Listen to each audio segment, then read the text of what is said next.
Quero aproveitar aqui e perguntar para o Diogo, que é o diretor executivo do Instituto Millennium, sobre a seleção dos participantes para uma parceria público-privada, para receber uma concessão de um equipamento público. Quais são os cuidados que se deve tomar? Aqui eu não estou falando só da lei, estritamente, mas estou falando das experiências que a gente tem mundo afora. O que a gente precisa ter cuidado para ter uma parceria de sucesso nesse campo? Obrigado pela pergunta. Na verdade, uma pergunta muito interessante, porque até mesmo antes de fazer a seleção, tem que ter um cuidado com a própria norma, né? A escolha da norma já é um grande desafio. Como o Gessner disse, a gente tem legislação até muito madura. O Brasil, acho que tem uma legislação de contratação pública muito madura. A gente tem a lei de PPP, a gente tem a lei das OS de 98, tem a lei das Organizações de Sociedade Civil de 2014. Então, o Brasil tem esse arcabouço legal interessante. Mas tem que saber primeiro qual que é a melhor forma de você atingir o seu objetivo, para aí você conseguir fazer, então, um certame bastante aberto. Na ENAP, nós mapeamos 5.169 iniciativas de contratualização que a gente chama de impacto social. Ou seja, tirando fora a infraestrutura, várias outras formas de contratualização que o setor público tem feito com a iniciativa privada. E o mais interessante disso é que, apesar de a gente chamar isso de parceria, de contratualização, de certa forma é uma forma de você até dar mais controle, às vezes, para o gestor público. E quando você coloca na mão do gestor público o poder de controlar o resultado, um contrato com resultado, que é o que importa para as pessoas. Tipo, bom, peraí, as crianças estão aprendendo a ler, a fazer conta. Os presos estão sendo reintegrados à sociedade. Você coloca objetivos, você começa a ter esse controle.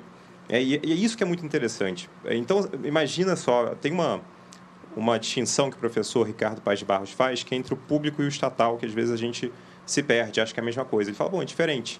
Tem coisas que são públicas, mas não são necessariamente estatais. Então, por exemplo, uma escola. Se a escola, em vez de produzir, o Estado, em vez de produzir o lápis, o material escolar, ele compra, a escola deixa de ser estatal, deixa de ser pública? Ela continua sendo pública. Se em vez do Estado construir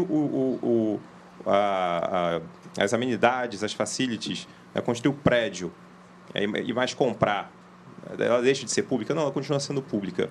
Então, a questão é, o que o Estado não pode fazer parceria, desde que a escola ou qualquer outro serviço público, ele continua sendo gratuito para o usuário, continua sendo aberto para o usuário, continua sendo financiado pelo Estado, mas o Estado tem um arsenal ali, um repertório de formas de ele conseguir atingir o resultado, que é o que realmente importa para as pessoas.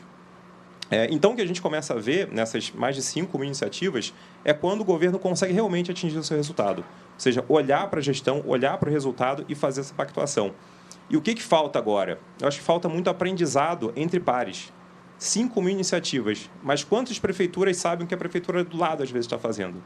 Então, trazer esse tipo de conhecimento para que os gestores públicos consigam aprender uns com os outros, isso vai garantir com que as seleções sejam cada vez mais bem feitas. E aí o senhor me dá a possibilidade de vender o nosso peixe, não é? Que é o Prêmio Band Cidades Excelentes, que segue agora para o seu 3º ano e que faz justamente isso.